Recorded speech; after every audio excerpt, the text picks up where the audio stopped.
Welcome, everybody. Welcome to Discovering Shakespeare. And how are we going to be discovering Shakespeare? Well, basically, we'll be asking questions. Questions about Shakespeare, about the mysterious William Shakespeare. You'll see why I say he's a mysterious author to explore. And here, specifically, are some of the questions I would like you to think about as we are going through, step by step, discovering Shakespeare. There are 8 questions. And when I ask these questions, you won't be able to answer directly, but I want you to think about each question before I give you my opinion or give you information about each of the questions. So there you are. We're going to be asking about his family, his education, his childhood, his upbringing, and a couple of other strange things about the mysterious Mr. Shakespeare. So let's go. Think about one thing that you think you know or have heard about Shakespeare's life and work. Anything. Just think. Think. What do you know about him? His life, his work, his character, anything unusual. Right. I hope you're thinking. For example, you may have thought, oh, I know, his father was this or that. Well, his father was various things, but we know him as someone who made gloves, a glove maker. There he is on the left, and there's William, the young William Shakespeare, with one of his father's gloves. He was a glove maker, a very humble job, if you like. You may know something about his school days. He went to school. Or did he? It's a question. What do we know about his school days? You must think a great writer like Shakespeare must have gone to a good school. Perhaps he went to university. In fact, we have no evidence at all that he went to school. Think about it. We do know for a fact that he got married to Anne Hathaway, and he had, well, they had 3 children, 2 girls and a boy. The boy died. His name was Hamlet. Hamlet. But you know, Shakespeare's story is like a fairy tale. It's what we call a rags to riches story. In other words, he began his life very poor, unknown, and he went to London one day from where he was born in Stratford, and he became rich and famous. We are told, for example, that he left Stratford, where he was born, because he was caught, as we see in the picture on the left, stealing deer from a rich man's property. So he ran away to London to escape punishment. And then on the right, we see a picture of this fairy tale where Shakespeare, we are told, held horses outside the theatres in London. These are some of the legends. We don't know if they are facts about William Shakespeare. For example, we don't know, but people say he left Stratford one day when a theatre company from London came to visit Stratford. And he liked the theatre so much, and they needed an actor, that he left Stratford with the theatre and went to London. But we don't know this. We think so. There is no evidence for this. And of course, we know, or we think we know, that he had a very close connection with the theatre in London, and particularly one of the theatres which became known as, perhaps you know the name, there is one in London today. There is a copy of this theatre in London today, exactly the same as it was in Shakespeare's day. Do you know the name of it? You must have read about the famous Globe Theatre, which opened in 1599. So we know that Shakespeare worked there as an actor, probably, as a businessman, probably, perhaps a writer. We don't know for sure. Now, you may know, however, his most famous words, the most famous words in any English poem or play or book. These words by Shakespeare are very famous. Do you know any of these words? Can you guess which are the most famous words in the English language, probably, after the Bible? And they are to be, or I'm sure you can finish Hamlet's famous speech. To be or not to be? That is the question. The famous Hamlet. Which play? Of course, it's Hamlet, perhaps his most famous play. And here is a picture from Hamlet.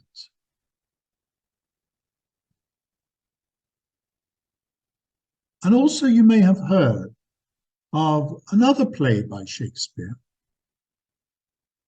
This is from a film of the play, with Leonardo DiCaprio on the right, playing the young man in love. And it's the greatest love story in literature, perhaps. And it's Romeo and Juliet. Romeo and Juliet, the most famous love story ever written. You may be wondering, well, who am I to tell you this? Well, my name's Luke Prodromo, and I grew up in England. And there's my school, top left there.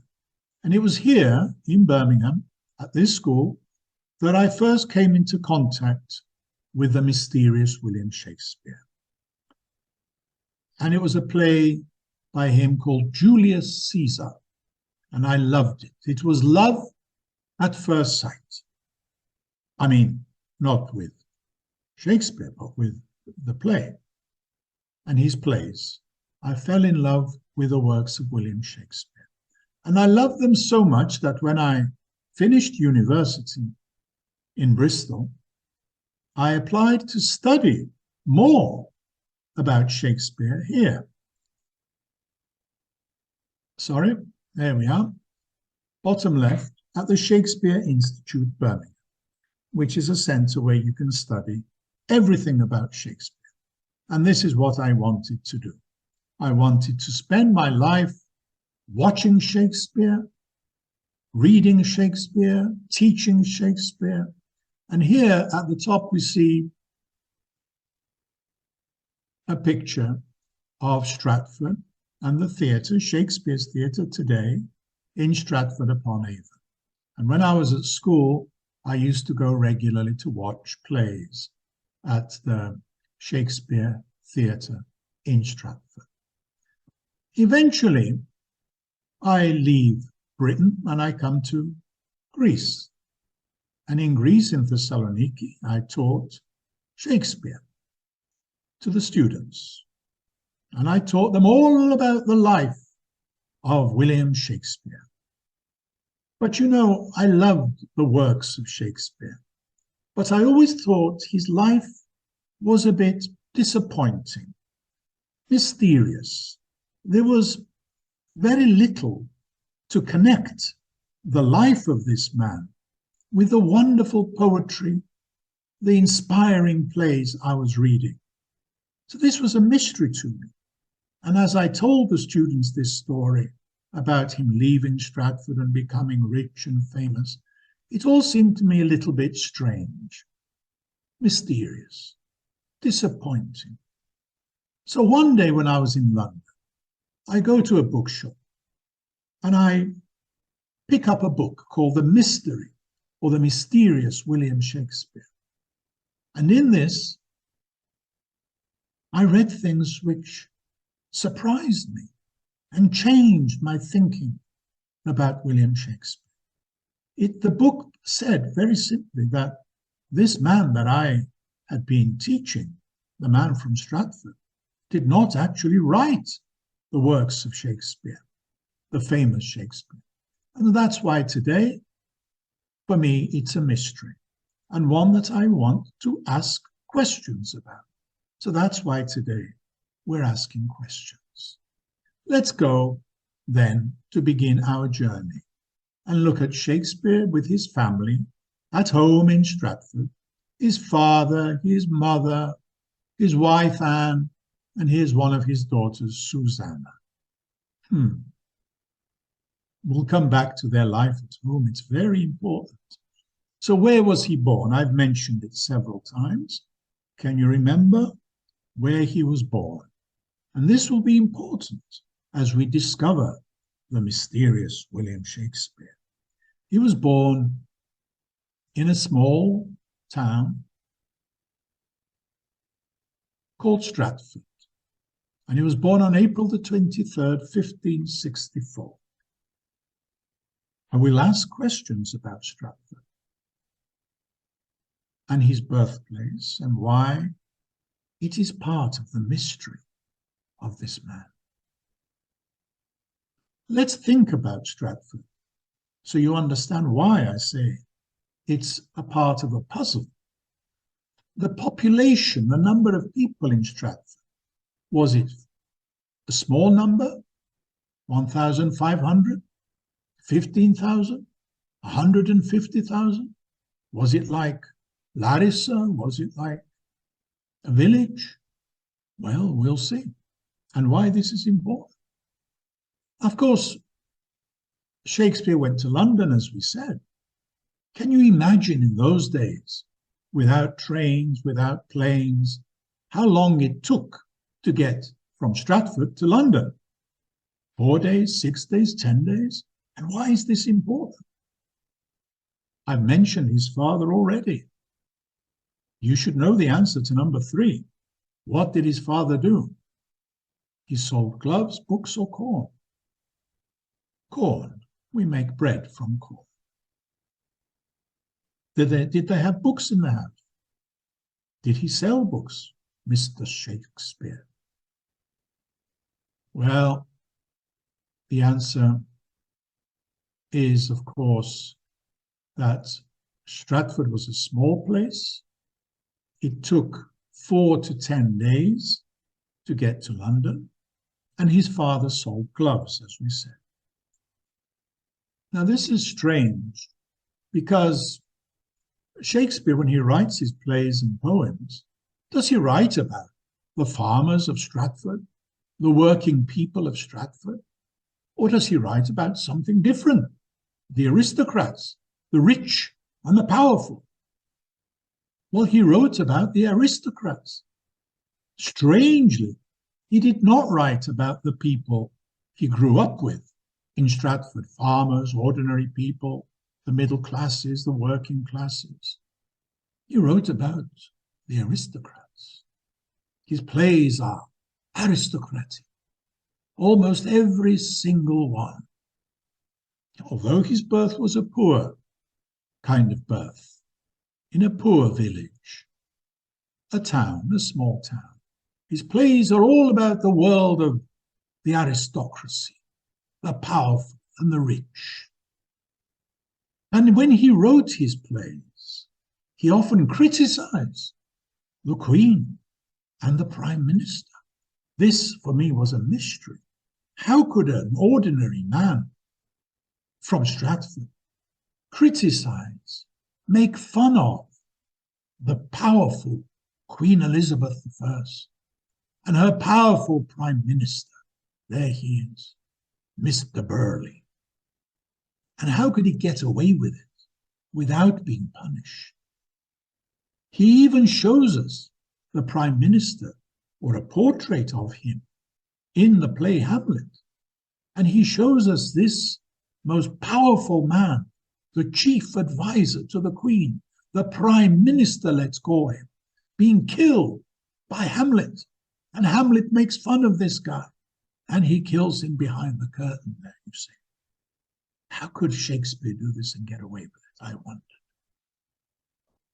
And something else. Let's look at writing, because he was a writer. And the most basic writing is when we write our own name. This is a signature. Can you guess whose signature it is? It's my signature, Luke Broderick. And when I sign my name, I sign like this. Now you take a piece of paper, and as I talk, can you write your signature once and write it again twice? Please take a piece of paper and a pencil, or just think about your signature. When you write it once or twice or three times, is it the same or different each time? Are your signatures more or less similar or very different from each other? Well, I would like to say that generally our signatures are very similar. They must be similar. The police expect them to be similar. Banks expect our signature to be more or less the same every time we use it. Now, let me show you these signatures. Are they the signatures of the same man? Have a look. You see 1, 2, 3, 4, 5, 6 signatures. How many men or women, it's actually men, wrote these signatures? 1, 2. Are they the same? They are actually supposed to be the signatures of William Shakespeare. And do they look the same or different? Well, for me, generally, they look very different. None of them is the same as another. There you are. They're all William Shakespeare's signature. And not only do they look different, but the spelling is different in every case. This is a bit odd for one of the most eloquent, the greatest writers of any time, that when he writes his signature, it looks a bit weird, strange. How come? Was he ill? Was he sick? Did he have some kind of problem? And if we go into the house, into Shakespeare's home in Stratford, and ask a simple question, are there any books in the home? Any books in your home, in your flat, your house? Look around. I bet you have quite a few books in your home. But Shakespeare is the greatest writer who ever lived, in English at least. And you know, there are no books in his house. No books, as far as we know, because his mother and father and his children, they did not know how to read, and they could hardly write. And we know they couldn't write because they signed their names, not with a signature, like you or me, or any person who can read and write, but they signed their name with a mark, like this. There you are. Now, this is the greatest man, the greatest writer in English. And his family had no books, and they could not read or write, and he did not teach his children to read or write. Mysterious. Now, I'm going to ask another question. He wrote a lot of plays, a lot of poems. There you are. At least 39 plays, 154 sonnets at least, and 4 long poems in his shortish life. He died in his 50s. And I asked, how did he find the time to do all this? How did he know how to do all this? I asked you earlier, did he go to school? The local grammar school. There was a very good grammar school in Stratford. Did Shakespeare go there? Well, as I told you, we have no evidence at all that he went to this school. But we think he did, because he was a great writer. Therefore, he must have done. And when he traveled to London, it took him from 4 to 10 days. And he went back and forth, to and fro, from Stratford to London, from London to Stratford, and from Stratford to London again and again. This must have taken a lot of time. In very bad weather, probably, English weather. You see, why is this important? Because I asked, where did he find the time to do all of this? If he was a busy actor, a businessman in the theatre, he must have done his writing, we are told, after work. Can you imagine yourself after a day's work, going home or to the tavern and sitting in a corner writing your masterpieces? This is what we are told to believe. He must have done his writing after work because he was a busy theatre man, a busy businessman. I find this very difficult to imagine. He must have been exhausted. And it was very dark in those days. You needed a candle to be able to see, to read or write. He was a very busy man. And if you look at his life in Stratford and in London, sometimes if you read carefully, you see that he's supposed to be in 2 places at the same time. Quite strange. Magic. He's such a busy man. But what did his fellow writers say about this man, this mysterious William Shakespeare from Stratford? Well, the only thing that's really written about him is in 1592 by this writer of the time, Robert Greene. Robert Greene writes about the man from Stratford. And what does he say about him? Let's see. So this fellow writer of Shakespeare, Robert Greene, called Shakespeare a number of different names. And this was one of them. He called him what? This is a picture in English of what we call a puppet. A puppet, not a real man, you know, a puppet. So the great writer, William Shakespeare from Stratford, for his contemporary, his fellow writer, Mr. Greene, was a puppet, which is a very negative thing. And he also said he was a crow. Here's the bird. It's called a crow. It's often black and dull, not interesting, not beautiful. And this writer says about the man from Stratford that he was a crow, but he made himself beautiful with the feathers of other writers.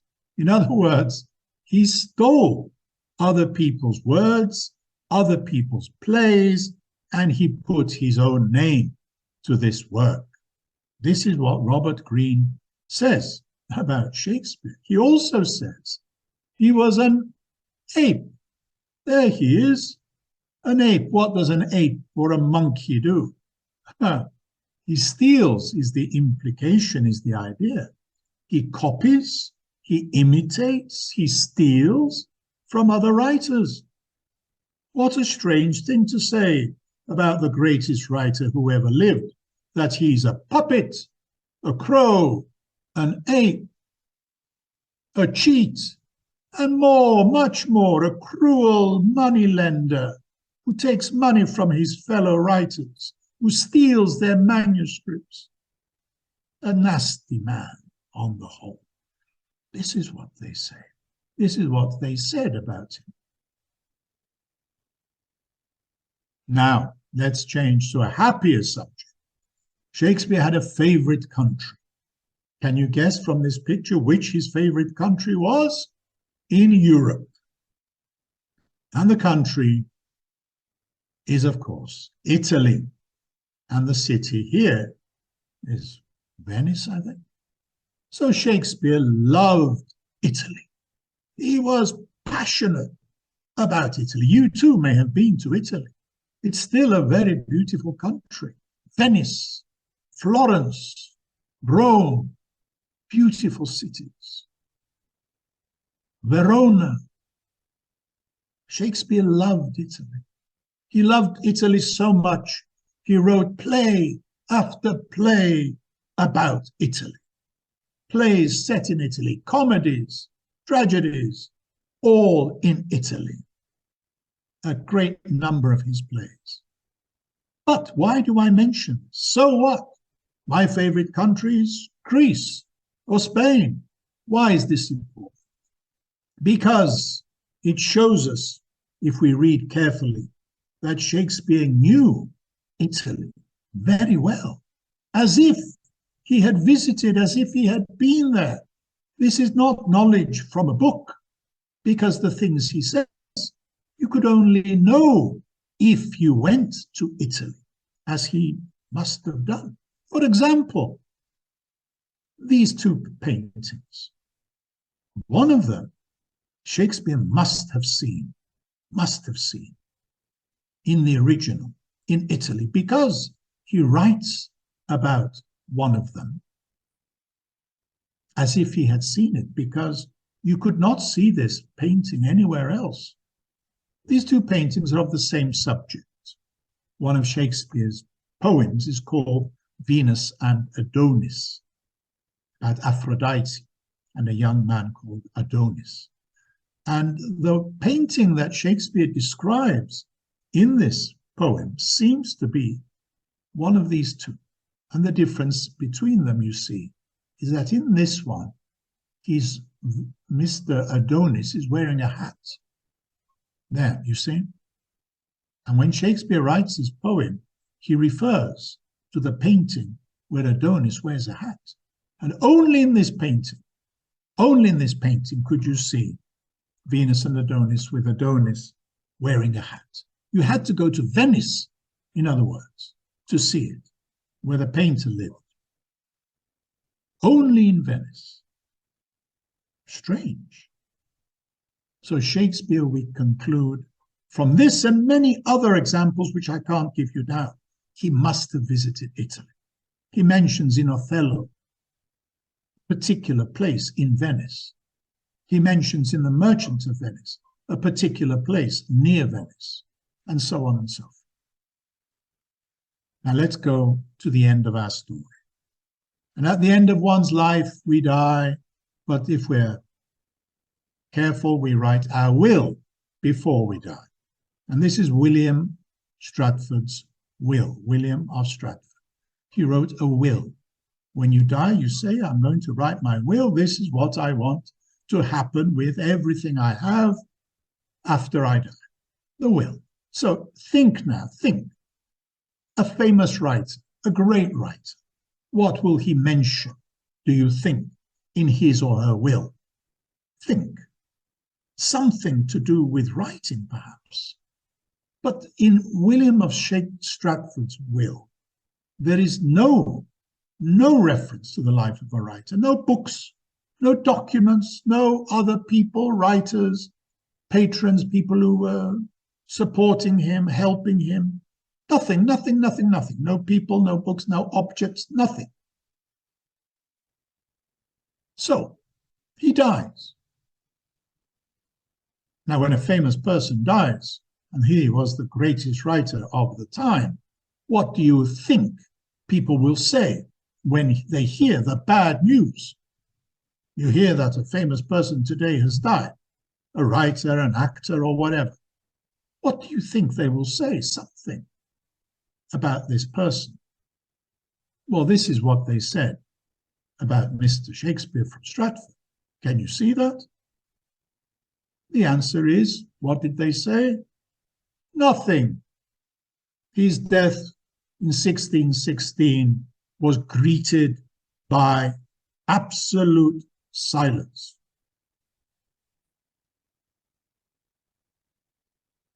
None of these things happened. None of these things were mentioned, as if he was an anonymous beggar in the street. Mysterious. So, I conclude. What I want you to do, as you read about literature and Shakespeare, always, always ask questions. Be critical. Think for yourselves.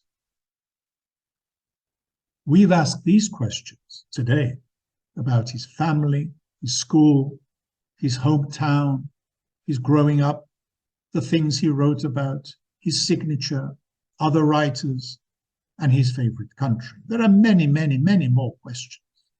And all I want you to do is, if you agree with me that the answer to these questions creates a puzzle, a mystery between the life of this man and the great writer that we know. So please remember to ask questions. And my conclusion is to ask you, did the man from Stratford then write these plays? Where did he get the knowledge? Where did he find the time? Why do we have no written evidence that the man from Stratford was the same man who wrote the plays and the poems?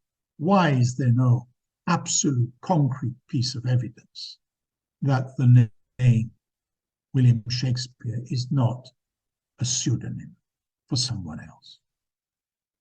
Perhaps he went to grammar school and learned all of these things from school, but we have no evidence. Or perhaps he was a genius. And if you are a genius, you can do anything. Perhaps. Think of other geniuses. Is this genius? Thank you very much. Our play today is done, and I'll try to please you every day. Thank you for your attention.